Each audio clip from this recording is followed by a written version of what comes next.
안녕하세요. 비즈니스 트레이너 최샘 최원일입니다. 오늘은 자소서 중에서 내가 할 수 있는 내용을 기반으로 해서 자소서 쓰는 이야기를 좀 하려고 합니다. 일부 기업들이 요구하는 스타 방식으로 자소서를 쓰게 되면 STAR 이 네 가지 영역 중에서 가장 고민에 빠지는 부분이 바로 이 R, 결과에 관한 영역 부분에 지원자들이 머리를 많이 싸매게 됩니다. 그런데 희한하게도 이 R 부분이 포장의 형태가 다 다르면 기업에서 자소서를 검토하는 인사 담당들이나 또는 면접관들이 다양한 시각으로 볼 수 있겠는데 이상하리만큼 이 결과 부분의 패턴이 거의 동일하게 나오게 됩니다.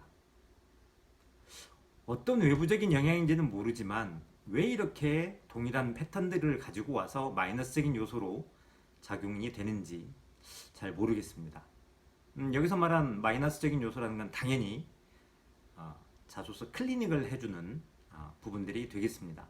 이런 곳에는 오로지 스타라고는 형식에만 맞춰서 쓰다 보니까 자소서가 양산이 되게 되고요. 그러다 보니까 지금도 이러한 패턴들이 여기저기 온라인상에 퍼져 있으면서 취업 준비생들이 이것을 보고 본따서 그대로 하는 것이 되겠습니다. 그렇다면 이 결과를 어떻게 작성을 해야 할까요? 당연스럽게 내가 뭔가 차별성 있는 요소가 있다라고 하면 그것을 써주면 되지만 그렇지 않다라고 하면 바로 내가 경험한 있는 그대로를 기반으로 해서 있는 그대로 안에서 바로 의미 있는 것과 솔직하게 작성해 주는 것이 가장 중요하다고 하겠습니다.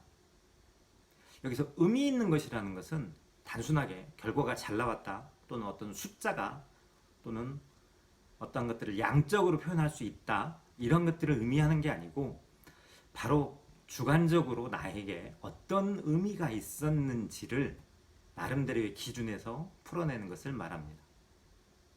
주관적인 판단인 거죠. 그다음 두 번째, 솔직한 것은 그 상황에 대해서 가감 없이 있는 그대로를 써주는 것을 의미합니다.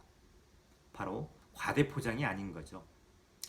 모두가 한 방향으로 잘만 되는 것은 아닌데 이 결과 부분을 너무나 획일화되게 포장을 해서 따라하게 되는데 어떤 결과든 있는 그대로를 보여주는 것이 굉장히 중요하다고 할 수 있겠습니다. 지금 보여지고 있는 자소서를 우선 내용상으로 살펴보면 코트라의 해외 전시회와 연관된 경험을 기반으로 작성했고요. 오늘의 주제인 결과를 83건의 바이어 매칭을 했다라고 보여주고 있습니다. 여기까지만 보면 앞서 말씀드린 것처럼 획일적으로 그냥 포장을 했다. 좀 과하게 포장을 했다라고 할 수 있는데 다음 단락에서 실제 수행한 일들을 보면 이게 포장이 아니라는 것을 보여주고 있습니다.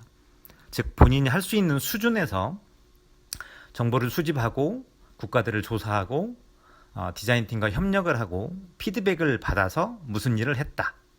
즉 실제 여기서 일하는 학생들 수준에서 할 수 있는 결과들을 보여주고 있습니다. 매칭된 결과는 최종적으로 드러난 것이지만 실제 한 일은 작지만 할 수 있었던 일을 서술한 것은 굉장히 현명한 선택이고요. 흔히 자소서를 쓰면서 기획이라는 단어로 허울 좋게 약간 표시를 해가지고 부풀리기를 하는 그런 것들이 없는 것도 굉장한 플러스 요인이라고 할 수 있겠습니다.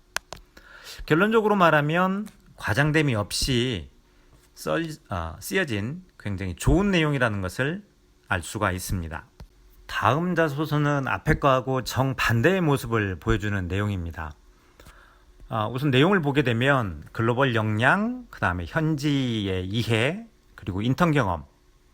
그런데 갑자기 유니클로 알바로 경험이 전개가 됩니다. 뭔지는 모르지만 흐름의 연계성이 조금 단절된 것을 볼 수가 있습니다. 아마 짐작하건대 억지로 좀 끼워 맞춘 느낌이 좀 있고요. 특히 중국의 체류 기간은 무슨 일이 있었는지 어떤 특징적인 부분이 없어서 많이 좀 아쉬운 상황이라고 할 수 있겠습니다. 그 다음에 아르바이트가 나오는데요. 이 아르바이트가 상권 그리고 고객의 인사이트에 어떻게 영향을 미쳤는지를 너무 크게 포장을 한 게 마이너스 요인으로 작용을 한다고 볼 수 있겠습니다. 자, 매장의 알바가 무슨 일을 수행을 해서 그런 인사이트를 가질 수 있었을까요? 인사이트, 직관인데요. 물론 알바가 가질 수 있는 직관이 충분히 있을 수 있겠죠. 근데 여기서는 그런 면들이 너무 포장됐다는 느낌입니다. 그러다 보니까 매장에 발주하고 그 발주로 인해서 본인의 매출이, 그 매장에서 매출이 일어났다. 자, 연계성이 이렇게 쉽게 이루어질 수 있으면 과연 이 매출은 얼마나 일어났을까요? 그리고 과연 이게 그렇게 쉽게 일어날 매출이었으면 이게 알바가 가능했었을까요? 그러니까 조금만 살펴보면 면접관들이 질문에 들어가기 전에 이런 내용을 보고 의심을 먼저 하게 됩니다. 이 의심을 먼저 하게 되면 당연히 부정적인 측면에서 시작을 할 수밖에 없는 자소서의 내용 구성입니다. 이처럼 이유가 어디 있든지 간에 솔직하지 못하게 부풀리는 내용은 지양을 하는 것이 현명하다고 할 수 있겠습니다. 너무 과하게 쓰는 결과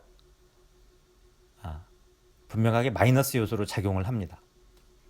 자, 여러분은 얼마만큼 할 수 있는 것들을 자소서에 기록을 하셨습니까?